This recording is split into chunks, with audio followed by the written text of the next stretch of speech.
ప్రముఖ సినీ నటి శ్రీమతి సంగీత గారి ప్రారంభించారు. ఐవీఎఫ్ చికిత్సలో 25% భారీ discount, free doctor consultation, free ultrasound scan. 49 అంటే సంతానం, 49 అంటే సంతోషం. నేను మగోడిని, నాకు మగతనం ఉంది, బరాబర్ చూపిస్తా, అది ఎట్లా చూపించాను అట్లా చూపిస్తా అని చెప్పేసి పాడి కౌశిక్ రెడ్డి వ్యాఖ్యలు.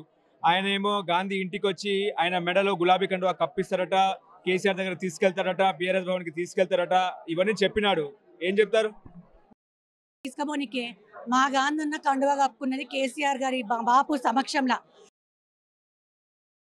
కండువా కప్పుతామంటే మేము కప్పించుకునే దుస్థితిలో మేమైతే లేము. మేము వీధి రౌడీలు వాళ్ళతోని కండువా కప్పించుకునే దౌర్భాగ్యం మాకు పట్టలేదు. మా గాంధన్నకు అంతకంటే పట్టలేదు. ఇంకోటి నేను మొగోడిని అంటున్నాడు, ఆ సర్టిఫికేట్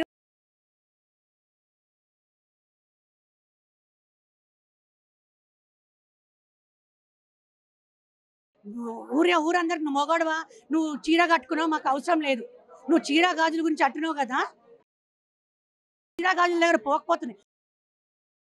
నువ్వు చీర గాజుల దగ్గర మాట్లాడినావు, అక్కడి నుంచే నువ్వు కావాల్సుకొని ఇది కావాలని చేస్తావు కాబట్టి నీ చీర గాజులు నీకు గిఫ్ట్గా మేమే పంపిస్తాం, నువ్వు వేసుకొని తిరుగుదు. కానీ ఇప్పుడు ఆయన గాంధీ గారికి చీర గాజులు అలాగే అవన్నీ పంపించారుగా, అవన్నీ అదే అంటున్నా.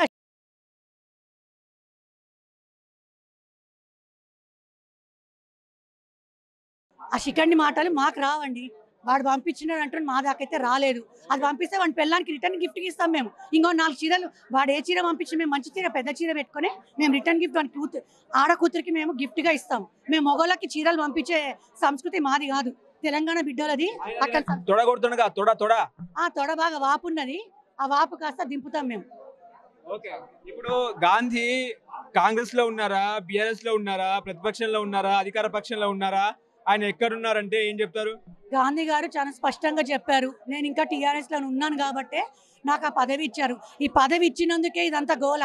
అంటే పదవి ఒకళ్ళు పైకి వస్తుంటే ఓర్వలేని కౌశిక్, నువ్వు ఎన్నడూ పైకి రాలేవురా. 3 సార్లు హ్యాట్రిక్ ఎమ్మెల్యే. ఇక్కడ ప్రజలు ఖచ్చితంగా మాకు గాంధన్న కావాలని ఎంచుకున్న వ్యక్తి గాంధన్న గారు. ఆయన డెవలప్మెంట్ చూసి ఓట్లు వేసిన వాళ్ళు.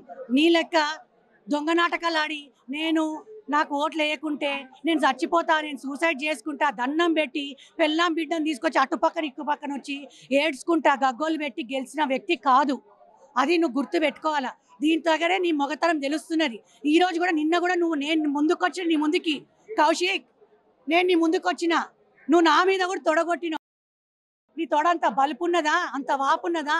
పోయి ఒక డాక్టర్ చూపించుకొని ఆ వాపు దింపు. ఎన్నిసార్లు తొడగొడతావు?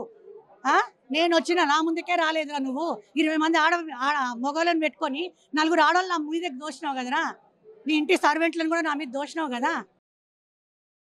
నువ్వు వచ్చేది ఉండే కదా, వచ్చి మాట్లాడేది ఉండే. ఇప్పుడు ప్రాంతీయ భేదాల వాతావరణం కల్పిస్తున్నారా తెలంగాణలో? పక్కా అండి. ఇది బాపు ఎప్పుడు ఎట్లా మాట్లాడలే.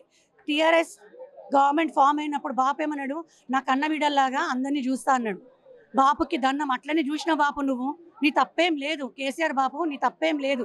కానీ నువ్వు ఇట్లాంటి చెత్త నా కొడుకుని చేర్చుకునక ముందు వాళ్ళ క్యారెక్టర్ చూసుకోవాలా అన్నాడు. తెలంగాణ ఆంధ్రాన్ని తీసుకొచ్చి షేర్లింగంపల్లిలో అందరం కలిసిమెలిసి ఉన్నాం. మొత్తం సిటీ సరౌండింగ్స్ అంతా మేమంతా కలిసి ఉన్నాము. ఇట్లాంటి వాళ్ళు వచ్చేసి విడదీస్తామంటే కర్ఫ్యూ సిచ్యువేషన్ వస్తుంది. బాపును ఇట్లా రానియక బాపు, వాడిని కంట్రోల్ చేయండి, లేదంటే వాడిని బర్తరఫ్ చేయండి. తెలంగాణ ఉద్యమ రోజులు చూసారా నిన్న హరీష్ రావు అరెస్ట్ అయిన తర్వాత? అవి ఉద్యమాలు కాదండి, రెచ్చగొట్టి పిలుచుకున్నది. హరీష్ అన్న అంటే అందరికి అభిమానం ఉంటుంది, ఆయన గొప్ప నాయకుడు. ఆయన చూసి వచ్చి కౌశిక్ లాంటి నలుగురు ఉన్నారు ఆయన ఇంటి ముందర నిన్న. అవును, హరీష్ అన్నకి ఫేమ్ ఉంది, ఎందుకంటే వాళ్ళు గొప్ప నాయకులు. హరీష్ అన్న కానీ, కేటీఆర్ కానీ, కేసీఆర్ బాపు అంటే గొప్ప నాయకులు. వాళ్ళని చూసి ఎవరైనా పిలిపిస్తే వస్తారు. వాళ్ళకి ఏదో జైలు అవుతుందని అట్లాంటి వాళ్ళు పోయింటారు, సానుభూతి పరులు. అంతేగాని ఇది కౌశిక్కి హరీష్ అన్నకి సంబంధించింది కాదు, ఇది గాంధన్నకి కౌశిక్కి సంబంధించిన.